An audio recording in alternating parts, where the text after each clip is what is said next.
अस्सलाम वालेकुम। आज बड़ी हैरत की बात है, जहां पर एक तरफ कांग्रेस पार्टी मुसलमानों को अपना दोस्त मानती है और उनको वोट बैंक की तरह यूज़ करती है, वहीं दूसरी तरफ उनका मैनिफेस्टो जो डिक्लेरेशन माइनॉरिटी के लिए था, माइनॉरिटी मैनिफेस्टो निकाला गया था, जिसमें उन्होंने ख़ास तौर पे वाज़े किया था कि अक़लियतों के साथ बराबर इंसाफ होगा। और वहाँ से शुरुआत हुई कांग्रेस की झूठे वादों के साथ, झूठे दावों के साथ।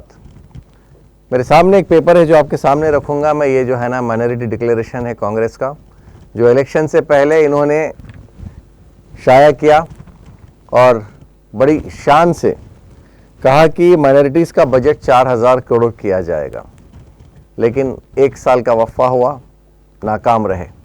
उसी के साथ साथ 1000 करोड़ उन्होंने जो है ना वादा किया था कि सब्सिडाइज लोन्स देंगे माइनॉरिटीज़ के लिए, इसमें भी नाकाम रहे। ग्रेजुएट, पोस्ट ग्रेजुएट, पीएचडीज़, एमफिल वालों के लिए जो है ना रकम अदा की जाएगी, लेकिन आज तक उसके ऊपर कोई आवाज़ नहीं उठी।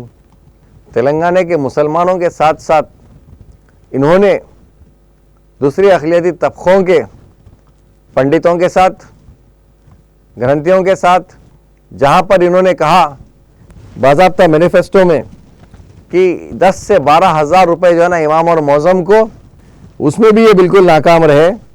और यही नहीं, ये माइनॉरिटीज़ कमीशन 1998 के तहत इसको परमानेंट बॉडी बनाने की जो बात की थी स्टेट माइनॉरिटीज़ कमीशन को, इसमें भी वो नाकाम रहे।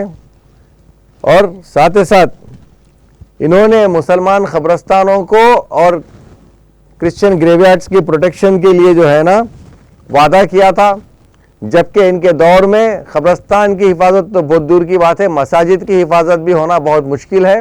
एक मस्जिद को शहीद किया गया और आज तक उसका कोई भी जो है ना जवाब रहा नहीं।